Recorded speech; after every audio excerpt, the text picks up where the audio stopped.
If you've seen my updated video of what my girls are doing independently, you will know that we have changed things up with like our morning time, but really it's like our family basket, and we actually do it in the afternoon. We don't do it in the morning. But I thought I would share today what we have that we are using kind of together as a family. Hi, welcome to Schulte Sweetie's Homeschool YouTube channel. My name is Stephanie, and I'm a mom of 3 girls ages 13, 9, and 7.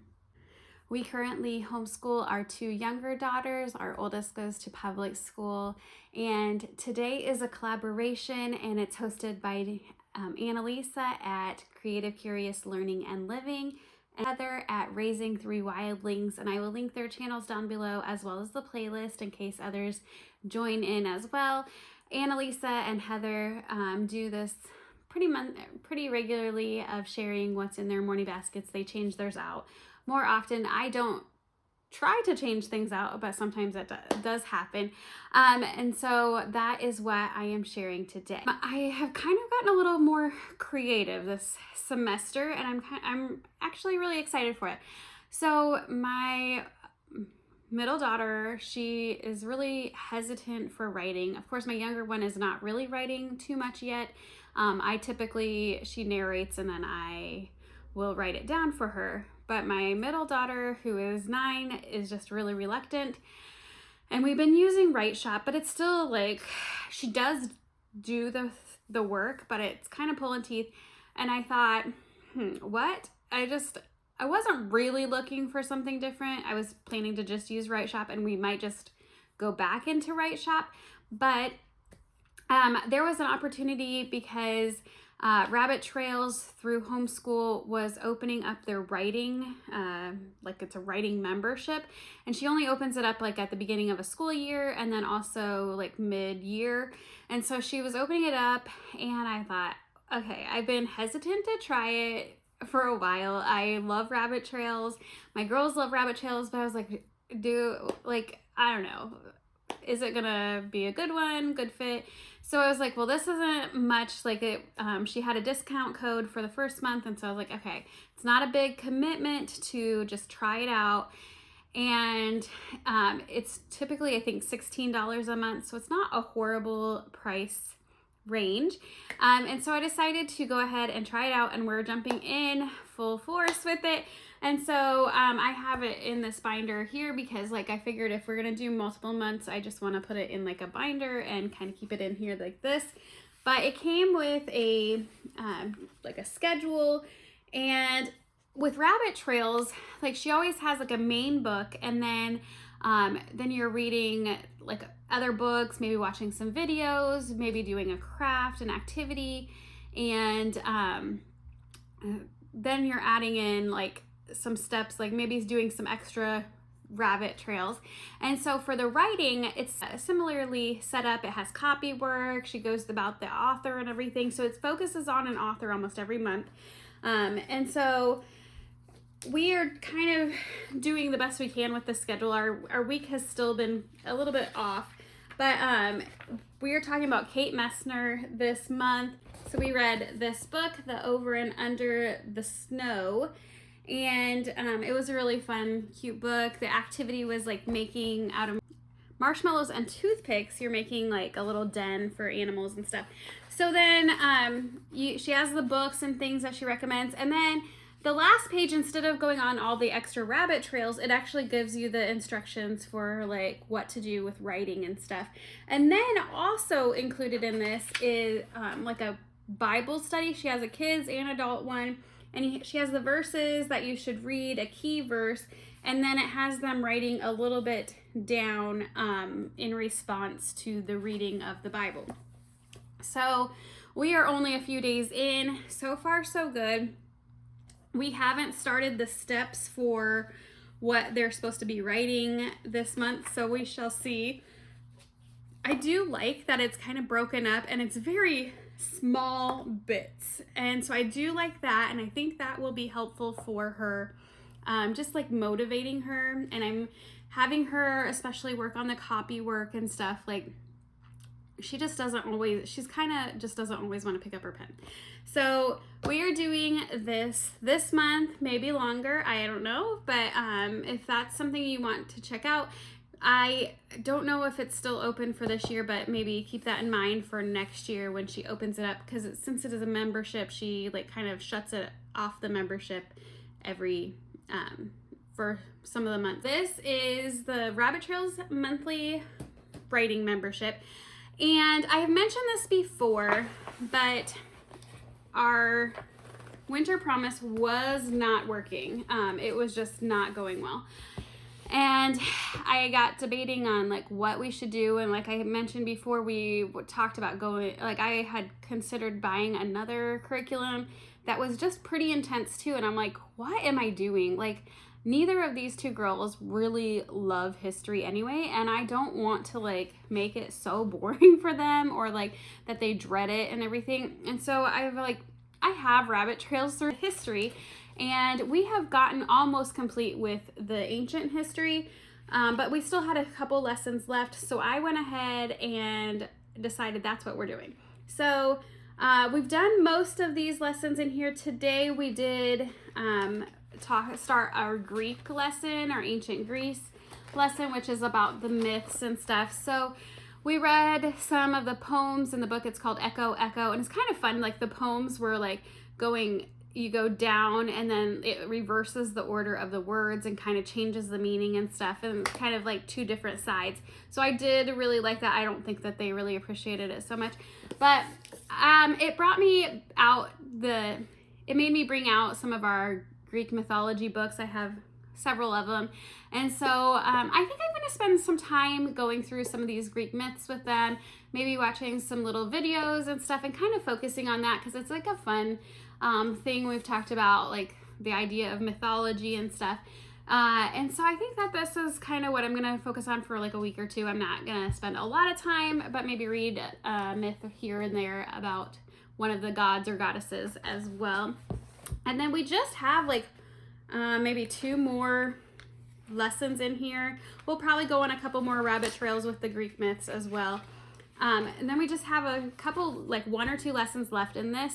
And then my goal is to hopefully finish this even in January. We'll see. Maybe at the very latest February. But I'm not really always great at like staying focused on these things. Then we'll pick up medieval history. And this is actually getting me really excited because we do a lot of ancient, like we keep going back to ancient. And like we even finished Story of the World like last year or the year before.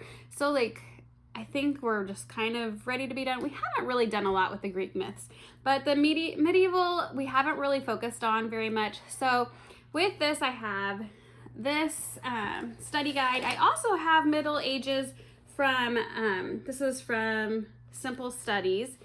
And so I have that. I have lots of like extra resources. This is a book that Christine Zell and her son created to go with the medieval times Rabbit Trail Through History book, the medieval one. And so they created the story of the 100 Years' War. So I have that.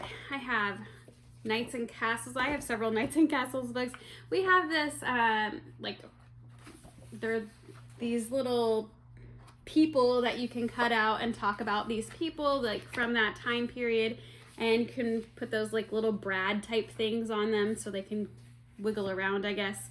I have a medieval life workbook. I might have my middle daughter work on this a little bit while we go through this stuff, just to kind of hone in some of this information. This is a DK Eyewitness workbook, which I didn't realize that they had these workbooks for a while. But some of these activities would be really fun, like drawing a shield.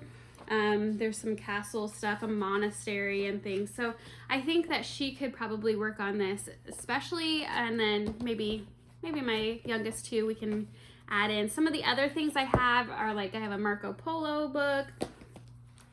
We have some coloring books that have like fashion, medieval fashion. I also have a Castles of the World coloring book and a Knights coloring book.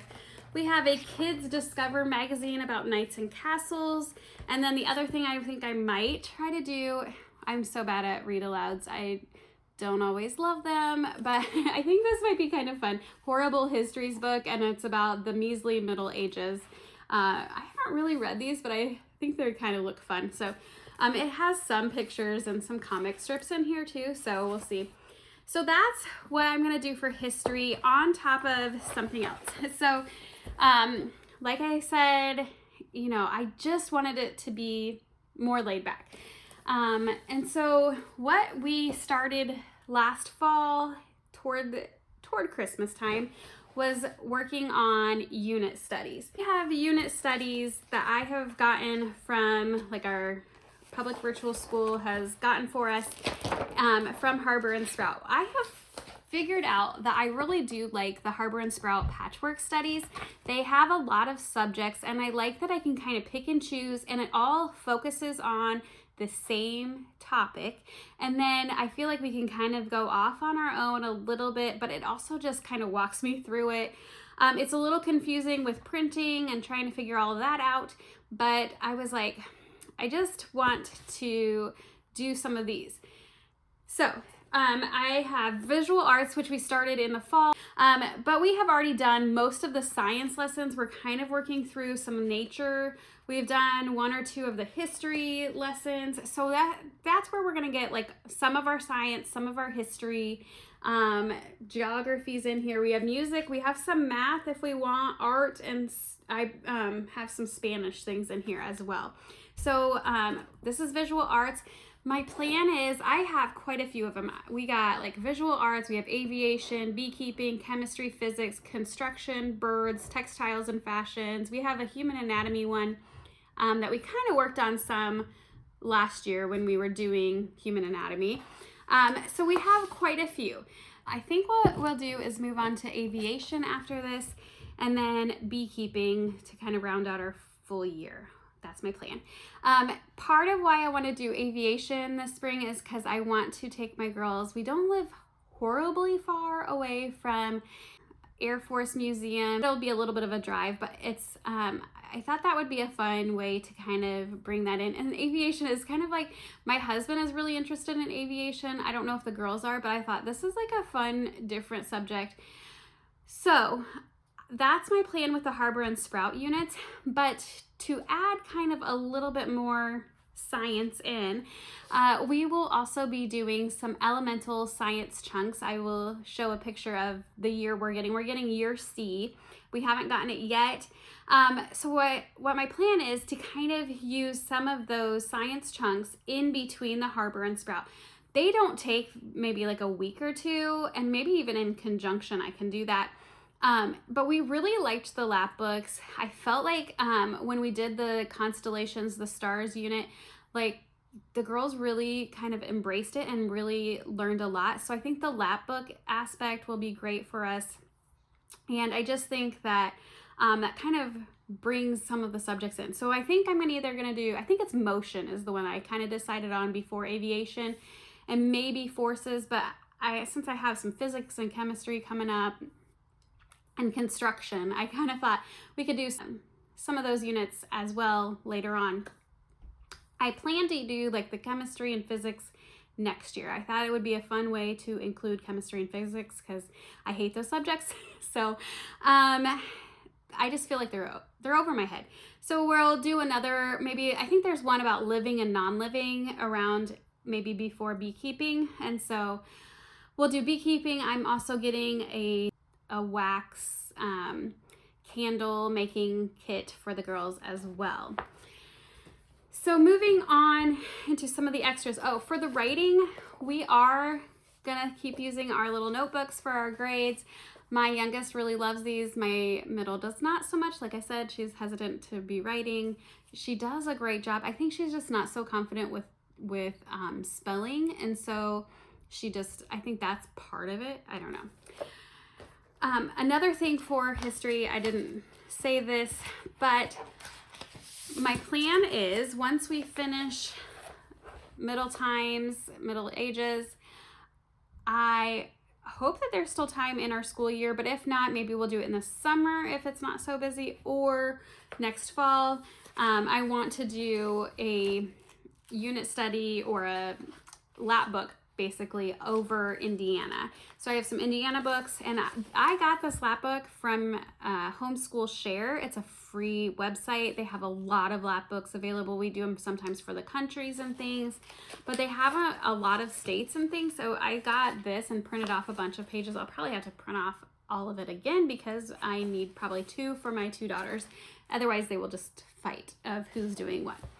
So we have the lap book for history. I do have this life skills book, and I would like to do 1 lesson a weekish in here or so, 1 skill a week. I don't know if that's going to happen this year or not. This might be something that has to be put on hold till next year. After I planned out, I had a schedule previously of like Monday, we're going to do this, Tuesday, Wednesday, and I had themes and everything, and it just went like crazy. And I was like, I've got to do something different that like I feel like won't take up too much time, won't be too exhausting to even like try to remember, okay, where are we at? I just want us to have fun learning together. And so that's why I'm like doing a lot of rabbit trails and unit studies and doing hands-on more. I think what we're gonna do for my younger 2 is we have had some issues with fighting a lot. It's been a little bit chaotic. I don't know if it's the aspect of my oldest isn't around as much, and so like they just get upset at each other constantly.